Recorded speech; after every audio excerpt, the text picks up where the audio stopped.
Oh, good, lovely. And then let me just get rid of that. Lovely. So, getting going in writing, that is the topic for tonight. And maybe this isn't quite where you thought we'd start, but we're going to start by thinking about the importance of reading as writers. Questions might be coming to your head if you've never thought of this before. Why is it so important that we read? Does it matter what we read? And how do we make time for it if we're already struggling to find time to write? Just to say, we couldn't quite work out, the computer wasn't playing ball with showing me my notes at the same time. So if you see me rustling things, it's just that I've got it printed out. I'm not looking at something else on the desk. Lovely. To start with, I want to just share a few quotes from some of my favourite authors about what they have said about reading. You will notice quite a few quotes through this evening. There's so many things, wonderful things that other people have said about things. I'm not going to try and paraphrase them. I'm just going to directly share the quote. And just to say, I'm happy to share the slides, so there's no need to scribble anything down if you read something that particularly resonates with you. So, the first one, Stephen King. If you want to be a writer, you must do two things above all others: read a lot and write a lot. Margaret Atwood. It is my contention that the process of reading is part of the process of writing. And I would wholeheartedly agree with that one. Reading is the creative centre of a writer's life. And she reads books as one would breathe air to fill up and live. If you've never read any Annie Dillard, can I just wholeheartedly recommend you buy any of her books? She's just absolutely wonderful. So that is giving us a starting point for answering some of those questions. To expand on it a bit further, these are the things that I would add. I was trying to think of a successful metaphor to kind of capture why I think reading is so important, and I kind of went half-heartedly there with, I do a lot of gardening, so I was thinking maybe, is reading the fertiliser for our writing? Does it help boost it? Or could you go even further and say that writing is kind of the food for a writer? You need that sustenance to be able to churn things out. Obviously, you can write if you don't read, but I think that the two are very linked. The framework idea is simply that the more you read, the better exposure and chance you have of understanding how language and written communication works. Kind of no matter what kind of writing we want to create ourselves, reading gives us that scaffolding and that framework for how the very best writers communicate. Reading well and widely across a different range of genres, different types of writing, exposes us, doesn't it, to different styles of writing. I don't know if you've ever, I think the one that popped into my head was, I don't know if you've ever read a book that doesn't have any direct quotation marks.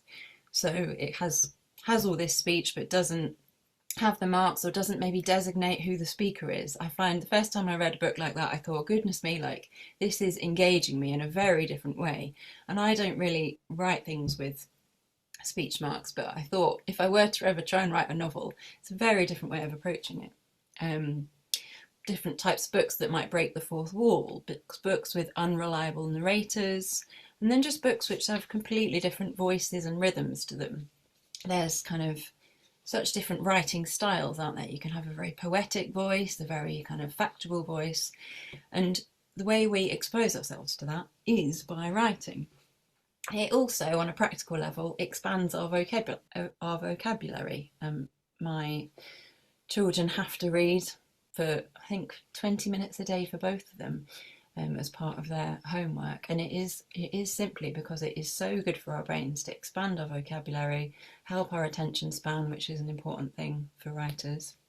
It also expands our understanding of grammar, of pacing, of structure, of narrative tension, all of these myriad of things that kind of are all parts of what makes a book a book.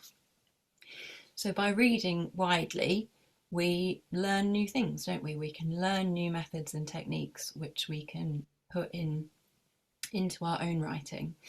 And then something else which I've put, which Might make some of you laugh. We can't break the rules if we don't know what they are. Now, I would argue that maybe some of the best books are the best books because they do break all of these rules, all of these systems that we set up, grammar and things. And it's difficult to break rules well if you don't know what you're trying to break. So that is something that popped into my head. I know that I think I saw on the Padlet that one of you is a proofreader. I'm half trained as a proofreader, and I know full well that in my book I do break grammar rules, but it was on purpose and I do it repeatedly. So it doesn't come across, I hope, as a mistake. It just forms part of my voice and the kind of rhythm that I was trying to create in the book. So that's the framework. I also think that reading, separate to our writing, is just expansive for us as humans. Reading widely literally expands our world, doesn't it? There's a quote I've got here from George R.R. Martin, which is, "A reader lives 1,000 lives before he dies. The man who never reads lives only one." I just think reading is such a gift, isn't it? It transports us to different places, different times, different lives. And I mean, I'm a sucker for reading, so I'm always going to speak well about it. In terms of our writing, the more we read and the more we expose ourselves to, it sparks ideas, doesn't it? It might give us ideas for things that we would have never considered otherwise. It expands our worldview. We might read something that we just never would have come across in any other context. And the final one on here is that it's formative. I think I could ask each one of you to tell me about a book that you read a long time ago that has stayed with you. Good books do stay with us, don't they? And I think they shape us in ways that we don't necessarily understand. Even if we don't actually remember the plot or the names of the characters, I think something magical happens. I think they do form us. And there's another quote here, which is along the lines of, even if you can't remember them. This is Ralph Waldo Emerson. "I cannot remember the books I've read any more than the meals I've eaten. Even so, they have made me." Good books stick with us. And I think, as well as forming us, I think that's really inspiring for us as writers, that we might be able to create something that sticks with somebody else and that can help shape somebody else's life. I think that is a privilege and a responsibility, isn't it, for us? Lovely. The big question then, how do we find the time? As Nay said, I'm sure we are all very busy people. And yes, I know I've indicated that I read a lot. I do probably read more than the average person now, but that has absolutely not always been the case. My daughter, for I think the first nearly 3 years of her life, couldn't sleep past a sleep cycle, so she woke up every 40 minutes. So I can't even really remember that time in my life, let alone had any sort of attention span or capacity for reading. I think we just have to give ourselves grace that these things come in seasons. Sometimes we might have capacity, sometimes we might not. I also, at the minute, even sometimes if I do have the time, I don't. Like, it never should be a pressurized thing. Reading should first and foremost just be an absolute joy for us. If we get to the point where we're thinking, I need to tick it off a list because it's going to make me a better writer, I think we just need to take a step back and think, no, reading is there to be a joy and to enrich our lives as well as everything else. I think making the time is just about thinking honestly about your schedule. Do you have snippets of time? If you want to make it a priority, I'm all for audiobooks.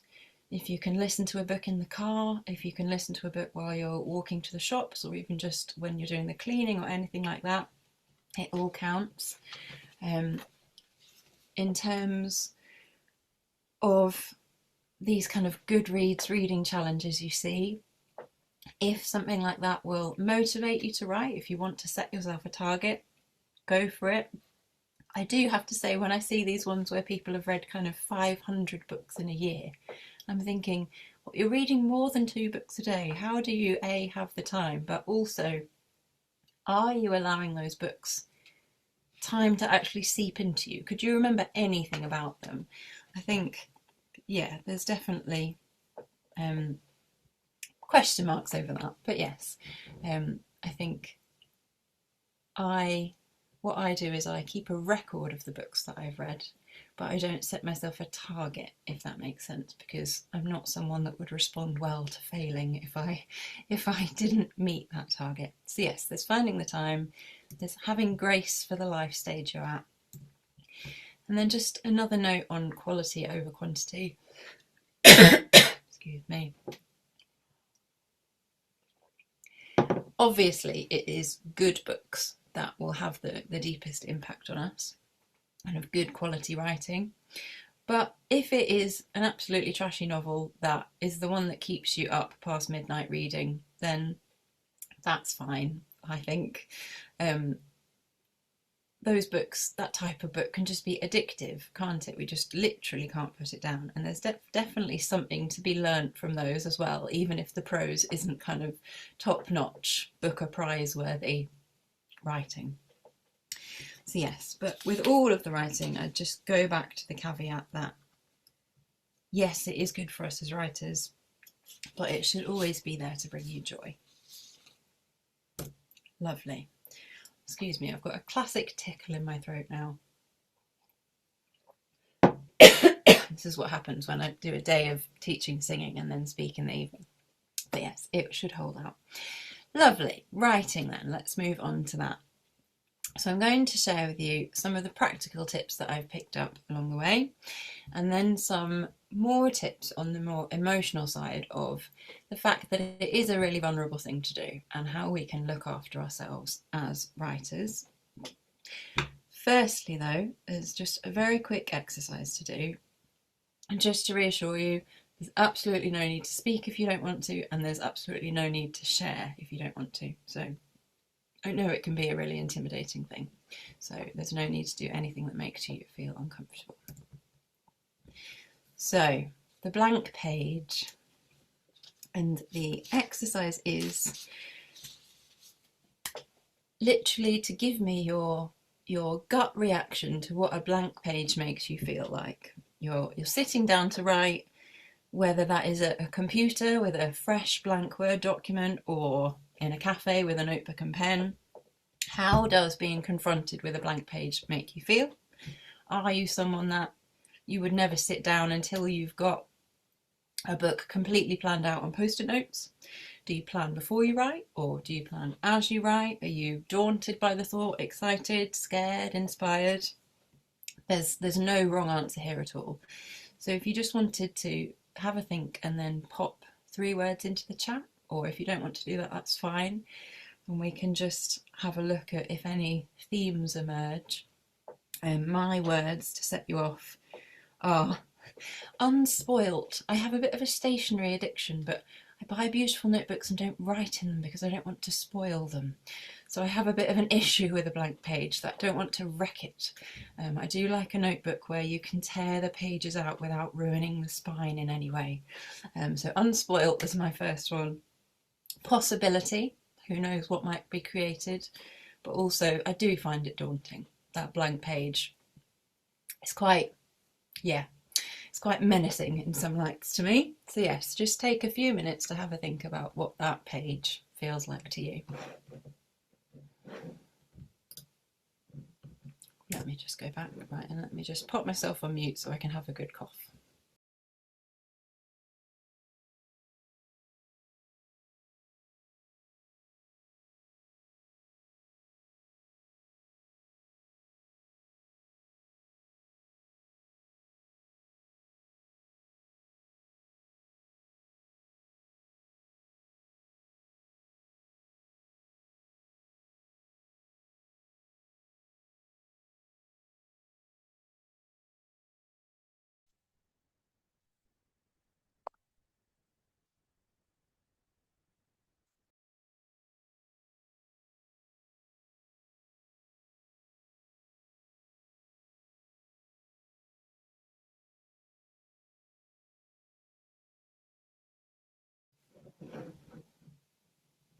Lovely. This is fascinating having everything come in. It's really interesting to see that, like me, there's both ends of the spectrum for lots of people, the excitement and the nervousness. Alison, I love the use of the word paralysed. Totally agree with that. Scattered, I like that word. It can, even if you thought you had a plan, when you come to write it down, it can kind of scatter away from you and you don't quite know where to start. Passionate, I love that. Intimidating, exciting, refreshing, yes. It's a definite mix of feelings, isn't it?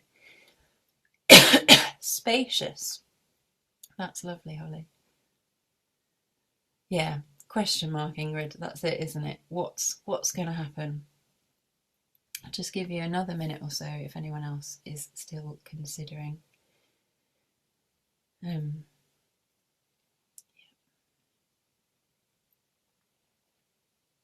Pristine, I like that. But then my gut reaction is pristine, therefore don't want anything I write to ruin it. Thank goodness for the delete key.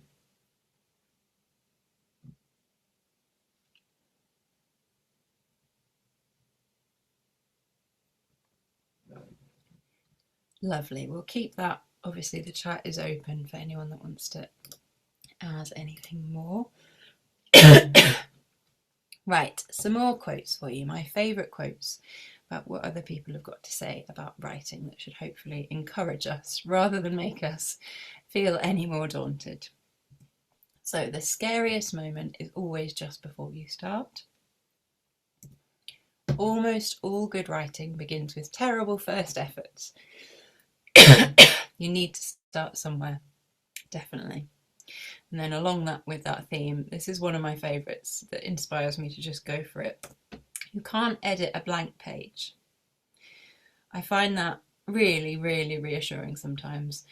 I can't make it good until I've at least put something down.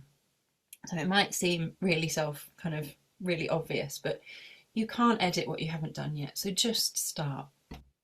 And then the final quote is part of a longer one, which wouldn't fit in. So I've got the full quote to read out to you, which is again Annie Dillard. These things fill from behind, from beneath, like well water. And the full quote is this. One of the things I know about writing is this. Spend it all, shoot it, play it, lose it all. Write away every time. Do not hoard what seems good for a later place in the book or for another book.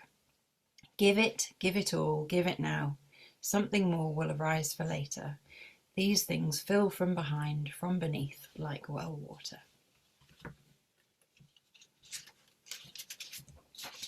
So, my experience of writing a book, we've touched on this a bit with Hannah already. So, the first thing to say is just a general caveat that I wouldn't necessarily recommend this as a template for how to write a book. It kind of, yes, I think Hannah did use possibly the word accidental. I've always written a bit. I've always been a writer. I've kept journals. I did a line a day for the first 5 years of my son's life, which is an absolutely hilarious read. I really think I'd lost the plot at some point. I wrote lots of little stories as a child and kind of drew covers for them. But it was really only when it came to I really needed to sort out what had happened to my faith that I started writing in earnest. And of course this happened, of course it did, during lockdown, during the pandemic, and I think possibly it happened at that point because it was just such an odd headspace, wasn't it? It was just this unprecedented situation that we found ourselves in.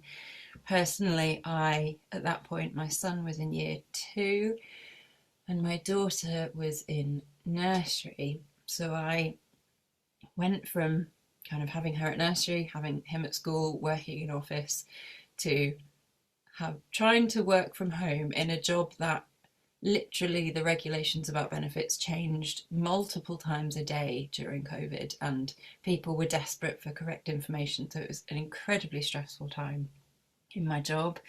I was then also homeschooling my son with the pressure that that gave, and then had my daughter to entertain at the same time, and she's kind of grown out of it a bit now, but she had really weak lungs as a toddler, so COVID was obviously quite terrifying for us. And possibly it was all of those factors combined, but once I had got them to bed in the evenings, I would come and sit exactly where I am now, and just literally, if there was a lock on the door, I would have locked it. I just needed time to myself. I am an introvert. I just needed that alone time to recharge. But I think something about the scenario just pushed me even further deeper into myself. And I don't even know why I started writing, but I did. And once I started, it just flooded out of me. I can't really, yeah, I don't know what happened. It just poured forth out of me like in a fever. I never intended anyone to read what I had written. It was entirely for me. I don't think I even let my husband read it at the time. Over time, it got longer and longer and longer, and then alongside that, I've always struggled with my faith that I haven't had many people in my actual life who have experienced the same thing. I've got people I can talk to about it and people that I'm very close to, but not many people that had gone through the same kind of feelings. So I turned, as we all do these days, to social media and the magical power of a hashtag to bring me into contact with people that might have experienced something similar. And it did work. I did find people all across the world who kind of, I'd read something they'd written or they'd read something I'd written, and it'd be like, yes, that's it, that is exactly it, which was deeply meaningful to me, deeply healing and meaningful. And through the encouragement of people on social media, I eventually began to think, well, maybe this could be a book. What I am writing does seem to connect with people. Maybe it could help people if I published it. Yes, that was interesting. I did go back over it and edit it quite heavily, considering I hadn't intended it to be read by anyone else. I did try and keep it as honest and raw as possible, because I thought to be any otherwise would have been quite contradictory given the nature of the book. But yes, I hope you can see that I didn't really have a standard publishing journey. I didn't have anything planned out, no post-it notes, no plan. I just would sit with the same music playing and just splurge onto the page. Why I wouldn't recommend that is that, yes, that was as nightmarish as it sounds, to then kind of form into something readable for something else, for somebody else later, kind of the developmental editing of it and putting it into a structure that made sense was probably more difficult than writing it in the first place. But obviously, as part of that process, I did learn about writing. Some tips. Obviously, I am not the world's foremost expert on it, and I'm hoping that if you're willing to share with me, I might learn some things from you all as well. And yes, I do write in my day job, but I don't think you'd appreciate my tips on how to reference regulations. So I will share what I have learned, mainly from that process. So these are my practical tips, and believe me, I tried to get publisher to show these one at a time. I gave up in the end. It didn't like me. So I'm going to go through these factors. To be clear, these aren't all things that I do. Some of these are tips I've picked up or I've heard other people speaking about, and they're not all things that you need to do. I think my phrase that came into my head was, these are a kind of a menu of options, a kind of a selection box of things that might help bolster your writing practice if they work for you, if they fit in with how you do things. So, environment as the first one. This, in my head, covers a few different factors. Location being the first one. It's quite a simple question. Where do you work best? You might have never considered it. Have you only ever written at home? Do you find that easy? Have you tried in a cafe, in a library? Do you work best alone or with a bit of a background buzz of other people? As I said, I wrote my book literally sat here. I wasn't able to go out and write anywhere else. Since obviously COVID is no longer affecting us in the way that it did at that point, I have experimented with trying to write in the other places. And to be completely honest with you, my experience of trying to write in a cafe, this is what went through my head. I tried it. Arrive, order a drink, then immediately start panicking. Well, what do I do with all my stuff if I need to go to the toilet? Do I pack everything away and take it with me? Do I ask somebody to watch over it for me? This is deeply private stuff that I'm writing on this screen. Point A. Point B, how many coffees per hour do I need to order to make them not be annoyed with me? Are they looking at me? Am I overstaying my welcome? Can anyone see over my shoulder what I'm doing? Is there anyone in here that I know that doesn't know about this part of my life? If you are a less socially awkward person than me, working in a cafe, I know some people that love it. They love the kind of the background noise, the background buzz. I think the one part of it that does appeal to me is I struggle at home that I am distracted by things that need doing in the house. So I might be writing and then think, oh, I should just put a wash on, or oh, that wash has just finished. Literally, I have just heard the dishwasher beeping, telling me it's finished. We are surrounded by distractions. And I think when we think about distractions, we often just think about our phones, which I will come on to, but the whole world is trying to get our attention, isn't it? Deliveries at the door, kind of, even just walking through the kitchen, you might be distracted by, oh, I'll just make another cup of tea. Oh, I'll just get a snack. These are all things which are fine, obviously. No one's saying don't get a cup of tea, but you just need to work out your own limits. If you want to be someone that can sit down for an hour and write with no distraction, nothing that's going to get in your way, then just experiment with where best you can do that. On to distractions as a bit of a bigger topic then. Phones. Now, I'm not going to go in one way or the other. I know some writers that literally can't write if their phones are anywhere near them because they're just too much of a pull. I know other people that it's like a safety blanket. They can't, it's too distracting to not have it there in case something is happening on it that they need to know about. I take a bit of a middle ground. I do have it with me when I'm writing, mainly for the purpose of playing music, which I'll do a little aside on in a minute about listening to music. I use it for endlessly Googling synonyms, the modern version of a thesaurus. I have it with me for the very practical reason that it would stress me out to not have my phone near me if I know my kids are in school. I've had enough calls over the years that I just want to know I'm reachable, that kind of thing. It would distract me more to be worrying that it might be ringing. I think it's a matter of personal preference. The point is that you just need to make a considered decision about it. Don't let it just be something that sits there and distracts you a bit that you haven't really thought about. Have a think about what works best for you and what you can manage. Music then. I've shared that I am a music teacher. That means I can get very into the music I'm listening to. If it's something that particularly if it's something I've performed, I can't write because I'm reimagining being back in that concert. What I do, the compromise I've come to is that, and it sounds very boring, I listen to the same thing. I'm not going to share what it is because it's too embarrassing. I listen to the same thing every time, which now has the effect that it puts me into the right headspace almost immediately. I love the music.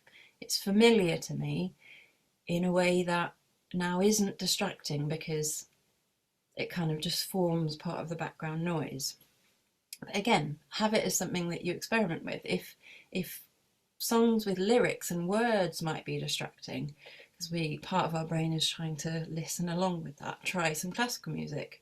try, I don't know, some like a mellow jazz mix or something like that. Just have fun experimenting what puts you into that best headspace to be able to write. Timing them. Now, this might not be something you've ever considered. I think it hasn't been for me because I've never really had much choice about it. It's just been when I am not in charge of other people, or when said other people are distracted enough that I'm not worrying that they're going to hurt themselves. But I heard an interview on a podcast with an author who said, quite a popular author who'd just written a book about Georgiana Darcy time travelling to solve a murder mystery. It sounded fascinating. I might try and find the book actually. But she could only write between midnight and 2 a.m.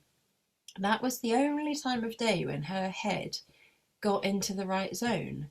And it occurred to me that perhaps I'm missing out on this magical zone because I've never tried writing at midnight. I would not be able to write at midnight, let's be clear. I am an early to bed, early to rise type of person. But again, have a go. See if you get into a different frame of mind at different points in the day. It might be not something that affects you. It might be something that really does help you.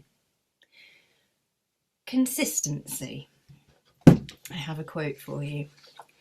Write regularly, whether you feel like writing or not, and whether you think that what you're writing is any good or not. That is Anne Lamott. I think what it comes down to is that writing is a gift, isn't it? But it is also a skill.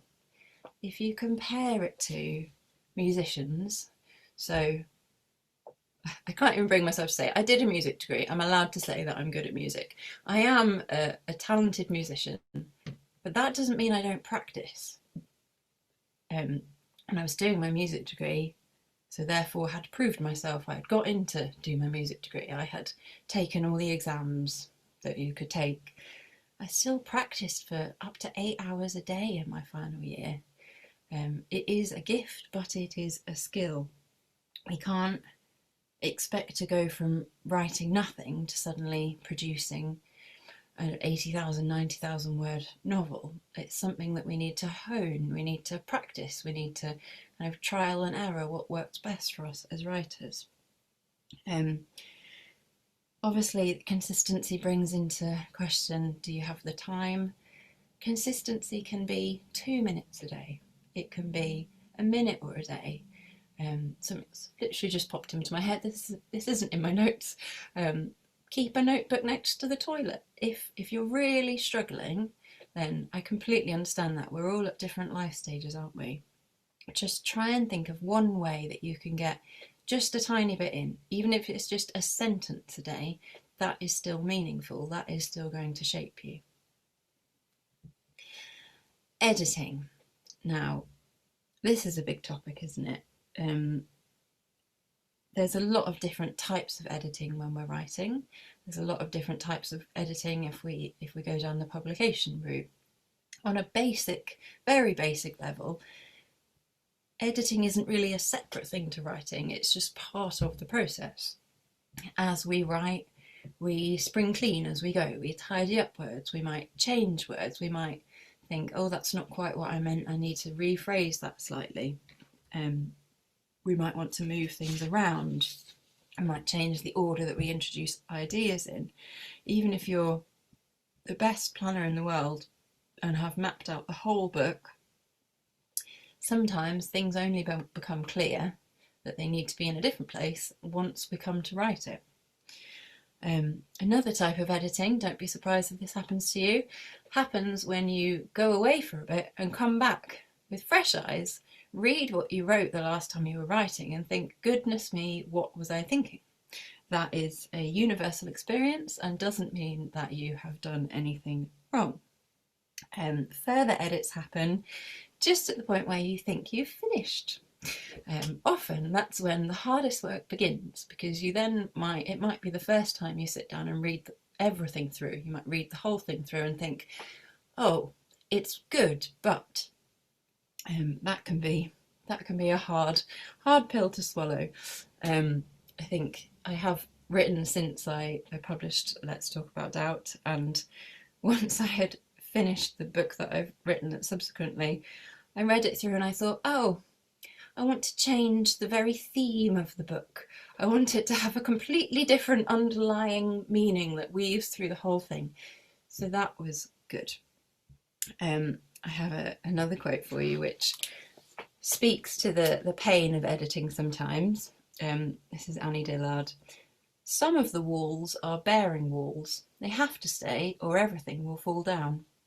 Unfortunately, it is often a bearing wall that has to go. It cannot be helped. There is only one solution, which appalls you, but there it is. Knock it out. So if that does happen to you, take heart that, again, that is just part of the process. And we do it because it ultimately makes our writing stronger. It makes it more able to communicate what we're trying to communicate to other people.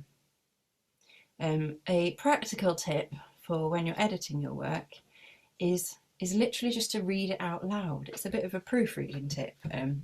When you read something out loud, that can help you spot repeated words or ideas.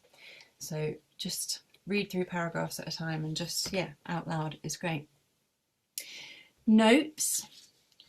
It's quite a simple one, but something that sometimes I don't do. I strongly recommend that you just have a way to keep notes as a planning aid before you start, but also during the writing process. A word of warning: if you're in the middle of writing something, even if you say, well, I'm just going to write for an hour, and then you walk to the shops, your brain might not turn off. It might be when you're then not thinking about anything that the word that's been eluding you for hours finally pops into your head. So just make sure you've got a way of writing that down in a slightly more ordered way than kind of adding it to a shopping list or something, because you don't want to lose track of something that is quite precious to you. Yes, I am completely speaking from experience that I think I did add something to a shopping list note on my phone once and then realised too late. SPAG stands for spelling and grammar.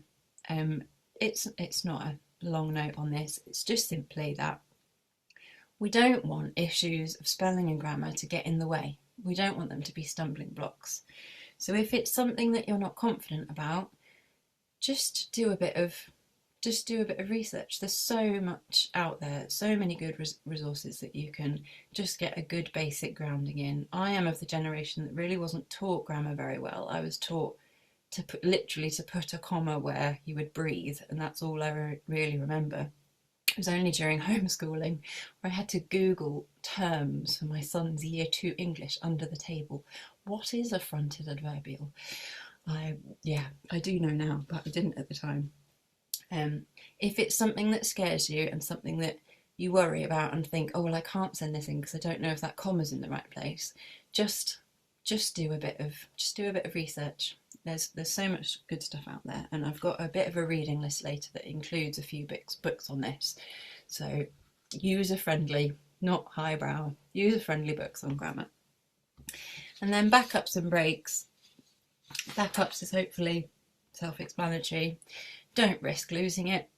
Back it up. If you don't understand the cloud and you're not sure if what you save does back up to a cloud, just email it to yourself. Just do something to be sure that you've got a copy of what you've spent all your precious time on. And then breaks. This is hard work. This is hard, focused, intense work. Just be kind to yourself. Don't try and write for hours upon hours upon hours. Give your brain a break, give your eyes a break, give your body a bit of a stretch. As I say, sometimes it's during the breaks that the hardest work seems to happen and pop into our brain. So just be kind to yourself. Lovely. So some more tips on the more emotional side of writing. I wish these did come up one by one because I feel like it's quite a lot on one page, but yes, let's just take them one by one and it'll be fine. Handling rejection. I haven't written this quote down, but I did read something along the lines of, a writer wanting to avoid rejection is like a boxer wanting to avoid being punched. It's just part of the process, sadly. And yeah, the only tips I've really got to share on it, other than to say that, of course, yes, I have a book that has been published. Of course, I've been rejected for things. I've had articles accepted, articles rejected. My book was not published with the first people I approached. It's a memoir on something slightly, not controversial, but something slightly awkward from someone with no kind of platform. Of course, publishers were wary about it until I found the right one. And of course, it's hard. Of course, it's hard. I'm not going to sit here and say that it doesn't hurt, especially when your content is really personal and vulnerable. It can feel like, yeah, you're handing your heart over to someone and they're dropping it on the floor. That is not just you. If that happens to you and it hurts, that isn't because you're doing anything wrong. There's so many famous authors and best-selling works that were rejected at first. A few for you. Pride and Prejudice, Anne of Green Gables, Harry Potter's quite a famous one. Agatha Christie was refused for 5 years before she was published. Peter Rabbit, Twilight, Gone with the Wind. These are all books that we know because they are beloved books and they were all passed over at first. Publishing houses play such a delicate balancing act with books that are good content versus books that they think will make them money. And that's not always the same thing. Publication, I've put this in bold in my notes, publication does not determine your worth. I'm speaking to myself here. Publication does not determine your worth as a writer or as a human. Okay, if there's one thing you take from tonight, I hope it would be that. You are still a writer if you are not published. Okay? You cannot allow publishing to hold any power of validation over you. What you write is still meaningful and important and valid, even if it hasn't been published. Yes, I hope that gets through to you, especially if it needs to. Exposure. Just a few questions to read through, things for you to think about. Writing is exposing. If you want to have things published, that means people are going to read them. How much of yourself are you willing to give? How much of your story are you comfortable being in the hands of strangers? Does knowing that you are writing for an audience impact your writing in a positive or negative way? Do you censor yourself in any way if you think someone's going to read it? How honest are you willing to be? Does what you're writing have the potential to hurt anyone? That is some of the stuff I had to edit out of my book because, as I'm sure you can imagine, people had said silly, hurtful things to me over the years, which, yes, I didn't want to hurt anyone. I didn't name any names. I didn't it wasn't an expose what I was writing. It was my way through to faith rather than a look at what people have done to me. How will you feel about receiving feedback? If you let friends and family read things, they will say positive things, hopefully. If anyone can read it, they might say anything, especially on social media. Which is why, next one, support is so important. Things like this are, really important. Having people that understand what you're going through, and maybe have the experience of writing. Just people to hold your hand a bit, people that you can text if you're having a moment of complete self-doubt, and that is another reason I keep my phone with me when I am writing. Try to let at least one other person in, even if you don't want them to read what you're writing, just so that they know what you're doing, because it is, it can be a lonely, introverted business. You spend hours in deep introspection and have paralysed over just one word that won't quite come to mind. It can take an emotional toll, so just make sure you look after yourself as much as you can. Imposter syndrome, like right at this moment. Who am I to be giving you these tips? I hope that you can see that I'm approaching this more as a collective exercise. I want to hear from you as well. The truth is, imposter syndrome is common and it can affect us all. But at the end of the day, you are the only you. You cannot be an imposter in your own life and in your own writing, provided that you are writing with truth and integrity. Then that is not being an imposter. That is sharing your story. Over to you. I've got that there. I'm aware of the time, so I think I might leave. If you do have any burning tips that you want to share, we could save that until the Q&A at the end. So if you've got anything that you think, oh, I'd add that to the list, that really helps me, I'd love to hear from you. And let's just save it a little bit until the end. So to finish my section, we've talked about the practical side of it, haven't we? And the emotional side of looking after ourselves. But we've signed up for a writing group that is explicitly Christian. So obviously that forms part of, we might not be writing explicitly Christian content, but we are here with that kind of background. I don't know what you all want to write about. I've seen on the Padlet that some of you are poets, some of you have different things. It might be memoir, fiction, short stories, essays, anything. But I am willing to guess that for all of us, what we want to write about has quite a deep and significant meaning for us. We might be trying to communicate something, possibly even truth about God, to connect with other people, to bring them in and strengthen their faith. And that, of course, adds another dimension to our writing, doesn't it? That our work can be prayerfully considered, spirit-led writing, possibly writing that God has a purpose for and wants us to create in, so that we can reach other people's lives. And if that is the case, then we do need to take what we're doing seriously. We need to be willing to kind of follow, this is where the follow came with, follow with our pens where it is that we feel we are being led. We need to pray that what we create finds its intended audience, even if the main audience is ourselves. And I am definitely speaking to myself there.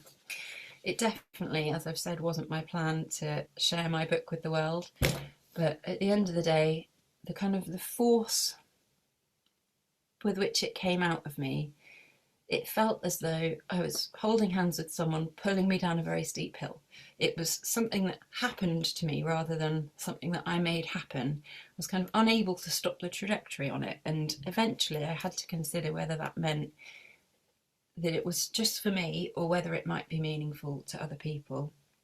And yeah, I still have wobbles about whether it was a good thing to do to put it out into the world, but at the end of the day, I get messages from people that say it has helped them back to faith, and there is no greater privilege than that. I'm completely blown away and honoured by that, and I hope that that can be true of the things that you all put out into the world as well, because for me that is, yes, I do it to help myself sort my thoughts out, but it is also for people who have been in similar situations to me that just need someone else to give voice to what they have been through. So yes, all of that makes me want to take it seriously. The impact that it can have on me and other people isn't a gift that I kind of want to just dabble in. I want to take it seriously. Right, I'm just going to share. You can read it yourselves. I don't think I can bear to read it out loud because that's just too embarrassing. This is something I wrote, a paragraph about my what kind of happens to me when I'm writing. So have a read of this, and I am nearly at the end, Hannah and Nay, don't worry. So I'll just give you a couple of minutes.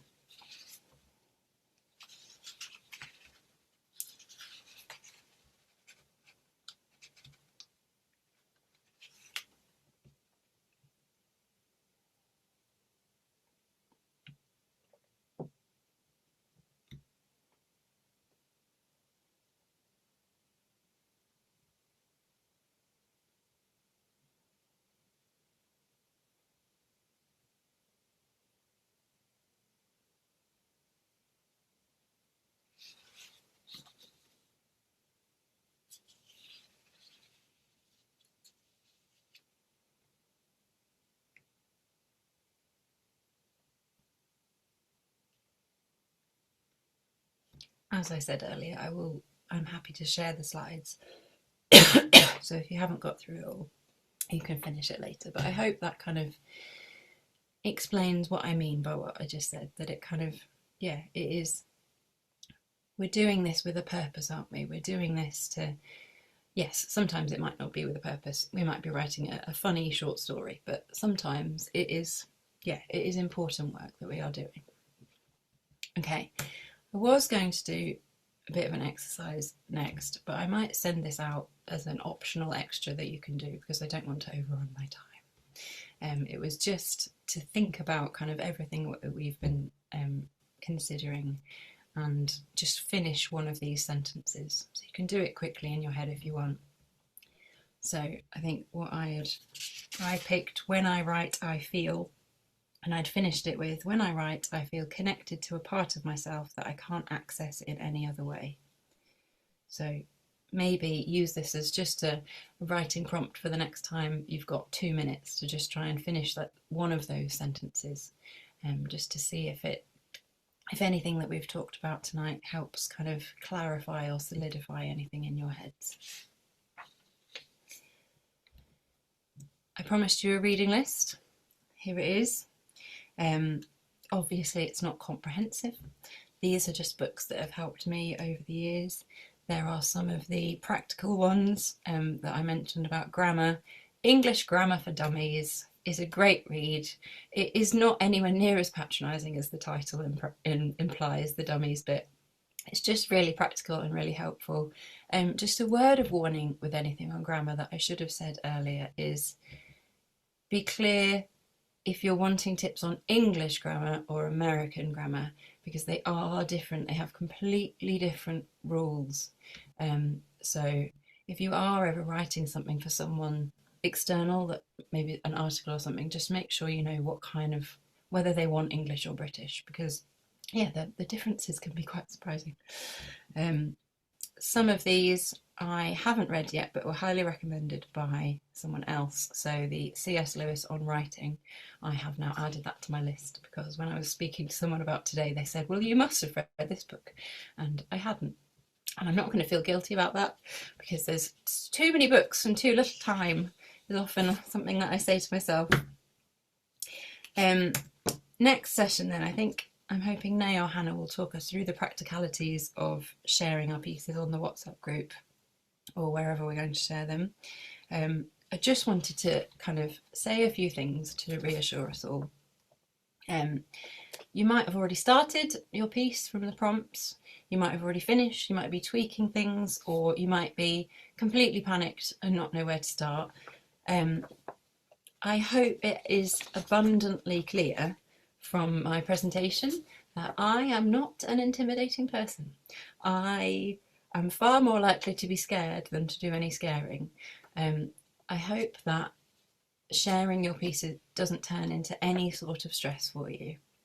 It is scary, it is vulnerable, but we are doing it in a supportive environment. We're doing it to build each other up and strengthen each other, not in any way to criticise or pick apart or tear each other down.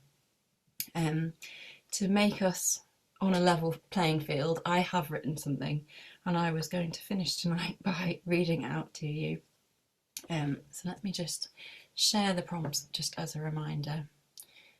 So the one that I have written a piece on, which I'll read out to you, because again, to be completely honest, I didn't want it on screen so that you could pick it apart before I started writing it. That is the things that go through our heads, isn't it? So I've gone on the unexpected faith found in Easter Saturday.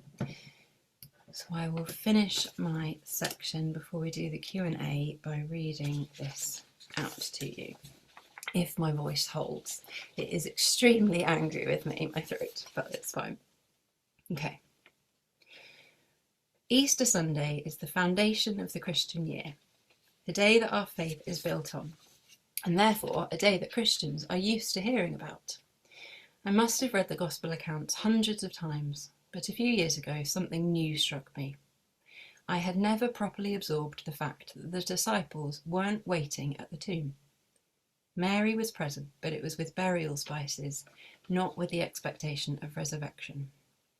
His disciples and followers had heard Jesus' often cryptic allusions about what was going to happen, but either they hadn't understood him, or the events of Good Friday had overwhelmed their hope. Unable to reconcile the weight of expectation that lay on Jesus with the image of him hanging on the cross, It seems that Good Friday had left them scattered. Resurrection was the last thing on their minds.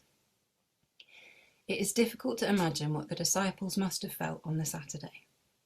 Did they cling to hope, remembering the promises of God, trusting that they could still somehow come true? These were people who had walked with Jesus for 3 years and knew him intimately. They were witnesses to his miracles, but also to his spirit and personality, the everyday choices he made, the way he moved through the world. Knowing Jesus must have informed their reaction to the cross, but did it give them the faith that the story wasn't over? The glimpses of Holy Saturday that we get in the Gospels are not passages of Scripture that I have ever heard used as a starting point for a sermon on faith. But it strikes me that this is the sermon many of us need to hear. For this period between promise and fulfillment is where most of us live. It would be invaluable to serve as an example for what to do when we find ourselves stuck in a Holy Saturday season of our own, unable to reconcile what we thought God had promised with what has come to pass. Yes, we do live this side of Easter Sunday. Things are different for us than the disciples. There may be moments of resolution for some, answers to prayer, and small victories. But on the wider timeline, we are all waiting for restoration that will only be complete in the new kingdom and the new earth. Holy Saturday is a day which often goes unnoticed, with no church service and no particular tradition in my church. The vast majority settling instead into the anticipation and joy of Easter Sunday, or going on sugar-fueled Easter egg hunts. Or maybe leaving the day empty is the point, a tradition in itself. Perhaps we should all try to mark it as such, taking time to witness the silence and actively remember what the disciples faced. It matters to me because even though I know what came next, Holy Saturday is the day in the Christian calendar that I feel most at home. It is the day that I feel able to be the most honest with myself and God. Honest that my faith is harder to hold on to than I thought it would be. That prayer is less like a two-way conversation than I was promised. That sometimes my deepest secret is that I wonder what difference faith actually makes when I stand watching the world exploding around me. The disciples' confusion and despair makes room for my own. And as so often happens when we finally open up, rather than pulling me away from faith, this lament actually draws me in. By dropping any pretense, any fear, by choosing to show up as myself, rather than the version of myself that I presume God would prefer, I get a glimpse of God stood with open arms, rather than a tick list of what constitutes correct and proper faith. For surely God desires our whole hearts, whatever may be in them. I am trying to give myself permission to weave the lament that pours out of me on that day into the rest of the Christian year. So even when Sunday has passed, I retain a Holy Saturday kind of faith. A faith often marked by silence, fear, one caught in the middle ground between confusion and hope. But remembering the scattered disciples offers me hope. Their struggle echoes what I am coming to believe is the part of following Jesus that requires the most faithfulness, waiting. Waiting to see if God's promises will hold true even when they don't match my expectations. Deciding how to live out my life and faith in the meantime, and clinging to hope that our stories are far from over. I feel like I need to add at the end. Yes, that is what I wrote from those prompts, and for kind of word count context, that was 792 words, so just at the top end. So if that felt really long to you, don't panic, it can be much shorter than that. Lovely. Right, Nay, Hannah, question and answer time. Please be kind.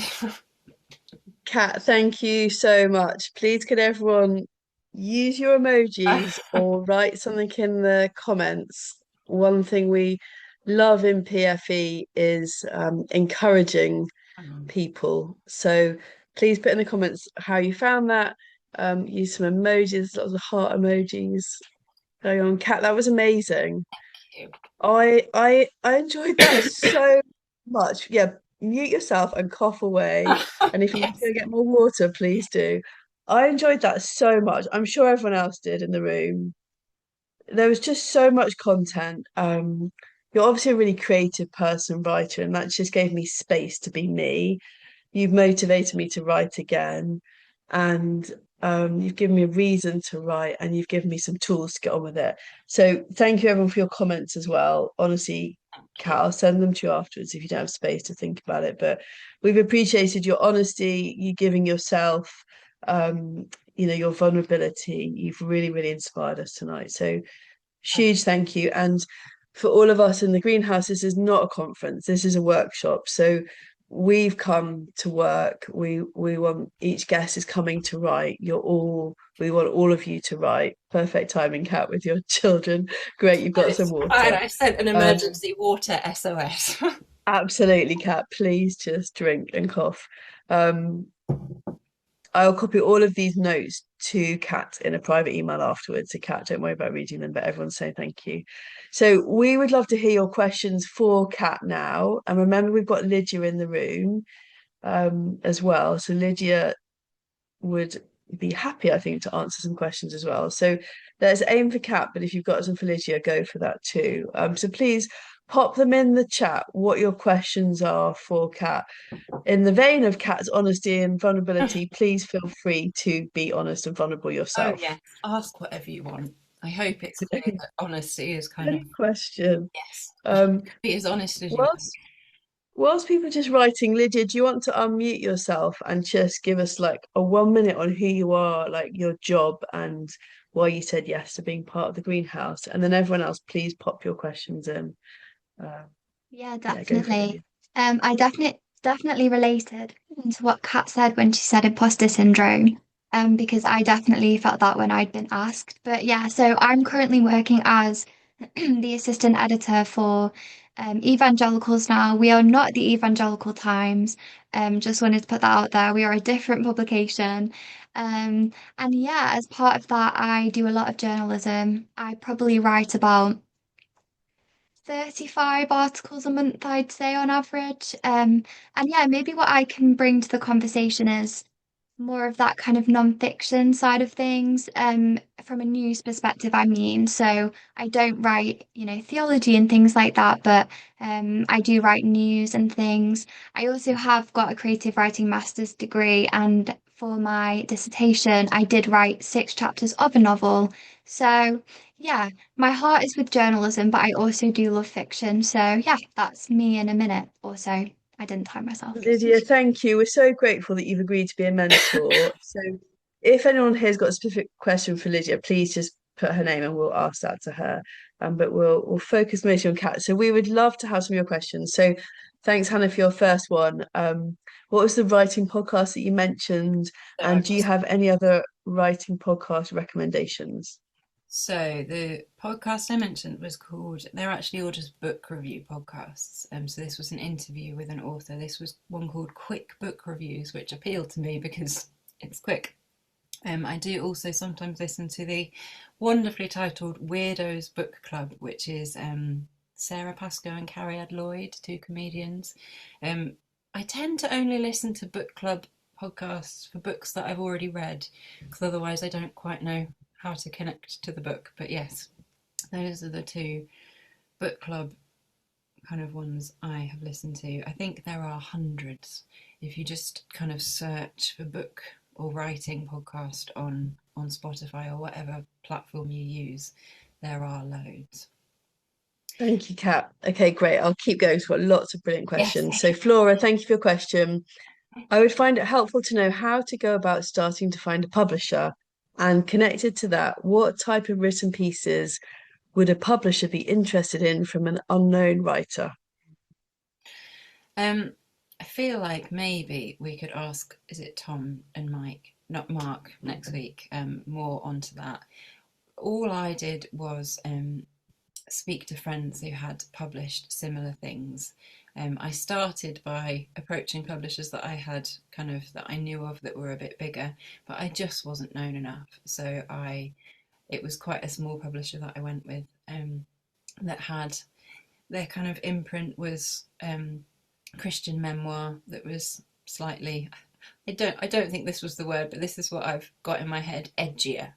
Obviously, whether it should be or not, doubt is a word that will put some people off. which was part of the whole problem and what led to the book being created in the first place. So yes, it did take a while for me to find someone that was interested in, yeah, a memoir from someone that isn't famous. I think, yes, hopefully next week we can talk to some people more involved in publishing and get some answers kind of from the heart of it as to what they are actually looking for and how to get through if you haven't written before. Thank you, Kat. Definitely. Tom Creedy is going to join us. He's IVP Publishing top guy, I can't think of his title. And he's really committed to helping women publish. So he is coming to do short top tips, like 10 minutes, and then Q&A. So we'll save that one, Flora, for them. Anna has got a great question. How do you know when to stop working on a piece of writing? My honest answer would be you don't. It's really hard. It's like artists trying to finish a painting, isn't it? I think what I go with is, rather than that I know I need to stop writing, is that because I feel like it is finished, I reach a point where, maybe some of you will relate to this, I can't even really read the words anymore. It just has almost reached a point of, I can't read it. I can't take in what it says anymore because I know it too well. I can't think my way out of it. I'm too close to it. Whether that means I just need a decent break from it and need to go back in a while, or maybe whether that means at that point I need to ask somebody else to read it to see if it actually makes sense to them. A number of times I have sent a manuscript to a friend saying, please can you just check this makes sense? Yes, that should come up in my predictive text, I think. I'm sorry that that isn't a black and white answer. I think it is really hard to know when you are finished.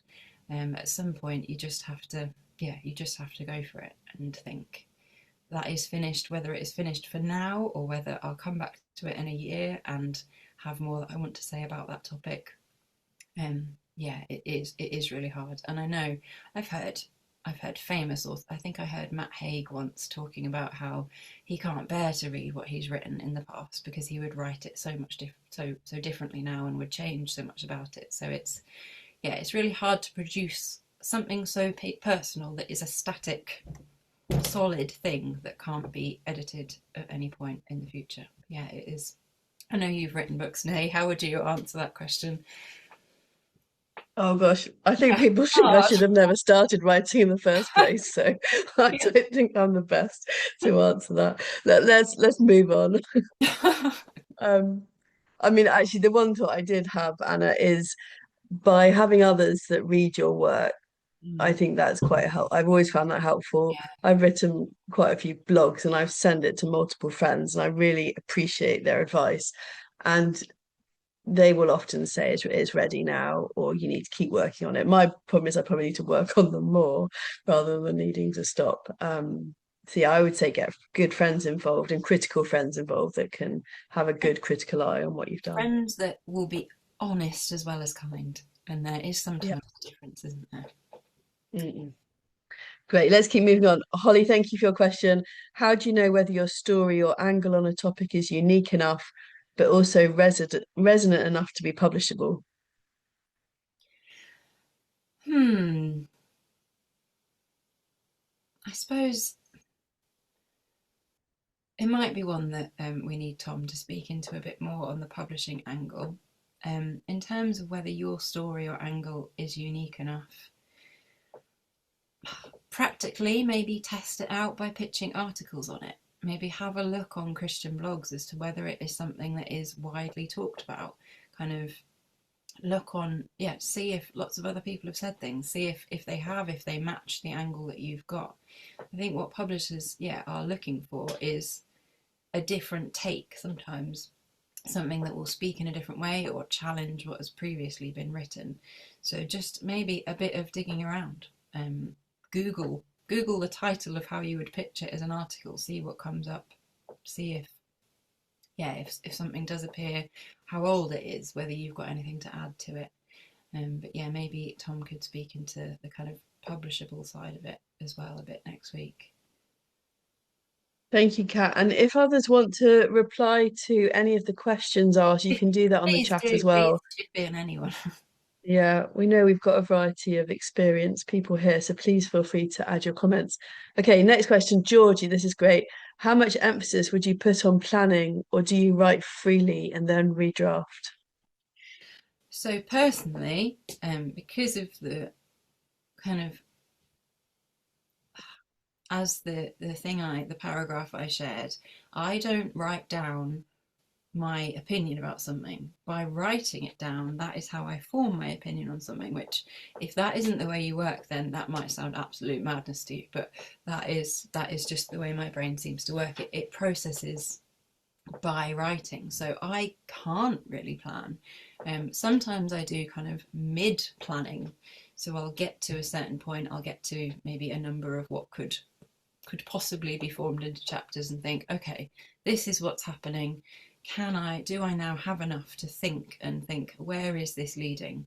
Because yes, I do write it for myself, but now I do always have a bit of a niggle of, oh, well, am I going to try and get this published? I think, as I said, I have written another book, which I haven't done anything with. I haven't, other than letting friends read it, I haven't decided whether to try and have it published or not for a variety of reasons. Um, but yes, kind of planning something out isn't. I'd almost love that, Georgie. I'd love to have something planned out before I did it, but sadly, I have to go with freely writing and then redrafting and editing and editing and editing. At one point, this carpet behind me with "Let's Talk About Doubt" was literally covered with pages because I was trying to put it in an order that made sense, because it made sense in my head, but making it readable to someone else, I had to do a lot of shifting around. So yes, I am definitely a write freely. I think with all of these things, it's about finding your what works for you best, but also just not being too rigid. If you do plan it all out and then you find yourself going off topic, maybe just scratch that itch, see where it takes you. If you do want to write freely and then find that a bit overwhelming, try even just planning out one chapter or another chapter or a blog post or kind of 3 or 4 poems if you're a poet. Just try a bit of mix and match. Just with all of this, give yourself grace. Give yourself grace, give yourself grace, give yourself grace. Thank you, Kat. And Grace has a very good question next. What would you say are the main differences in how you approach writing fiction versus non-fiction? I can't really answer this because I have never written fiction other than when I was a child. I've only ever written kind of non-fiction and, yes, benefits law, which is definitely not fiction. Um, is there anyone else here who has written fiction that would be happy to share anything about that? I think probably my instinct would be that with fiction, maybe you do need to plan it out a bit more. You need kind of character development planning, and maybe you do need a better idea of where the plot is going. Maybe it can develop and change as you go along. I'm getting flashbacks to year 3 where we had to plan stories on an S shape where it needed a solid beginning, middle, and end. Is there anyone that has written fiction that, again, if you don't want to share, that's absolutely fine, but if anyone was willing to share a few tips, that would be lovely, either by unmuting or just popping in the chat. If not, I'm just scrolling through, no one's unmuting. If not, Mark Maynell, who is one of our mentors, is joining us next time. He's written both. So we will definitely have a time of Q&A. So that question can come back in, Grace, again, if that's okay. Yeah, we'll definitely. Lydia, we've got a question for you if you want to unmute. How much did the Creative Writing Masters help you? Yeah, thank you so much, Hannah, for asking. I have written 3 reasons down on a post-it note because I knew that they would go straight out of my head when it was my turn to talk. So the first reason, it was just a very practical reason for me doing it, which is my undergraduate degree was in broadcast journalism. So I trained doing TV and radio journalism.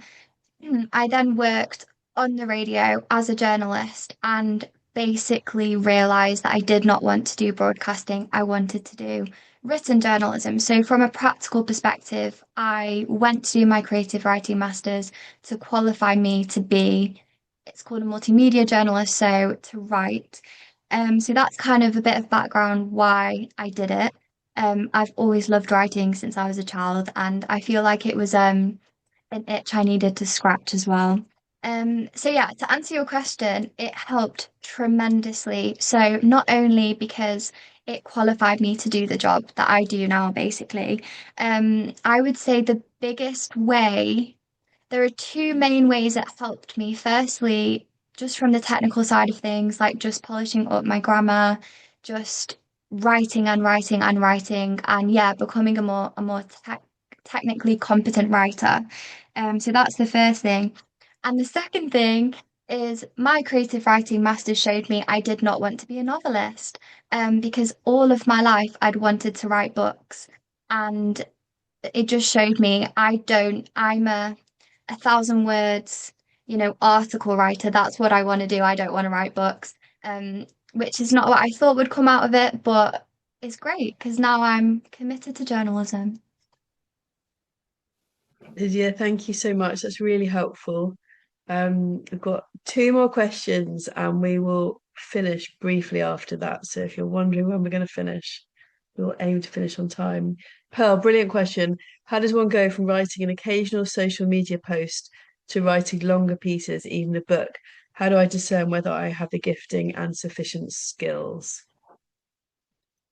That's an interesting one, Pearl. I think what I started posting on social media tended to just be a snippet of something that I'd already written something longer on. So I would try and kind of condense it into a sentence or two because, of course, the attention span of social media is, well, I think it's 2 seconds or 3 seconds or something. So you can't post lengthy things on there. It has to be something that captures someone's attention very quickly. So I kind of did it that way around. I had something longer before I shortened it. I suppose if you were going to approach it the other way around, use kind of the social media post almost as a writing prompt. Think about something that you want to write about, phrase it as a sentence or a question that would kind of appeal to other people, and then answer the question yourself. Maybe that might be one way to do it. In terms of how you discern whether you have the gifting and sufficient skills, I think that's probably a question we'd all like to know. We'd all like to know the answer to. I think my answer to that would be, if it means something to you, if it helps you, if it does something to you, if you enjoy doing it, then you have the gifting, you have the sufficient skills. If you write something and it helps you process something, if you enjoy doing it, then what more skill do we need? If you want to be sure that you have the skill to communicate it then to another person, get people to read it. As I said earlier, you need kind friends, but you do need honest friends. So friends that would be honest to you in a changing room, I think, is the good litmus test for people that would be honest about writing. So I have 2 people that I'd send writing to, who I know will say to me, it's the kind of the feedback sandwich. I know it's going to be a difficult text to receive when I can see it starts with something really positive and then something in the middle sandwich that needs a bit of work and then something positive at the end. Something that I'm not kind of trained theologically, and I write about faith, which is a difficult balance sometimes. So I'm sure lots of us are. I have a lot of friends who are vicars and pastors.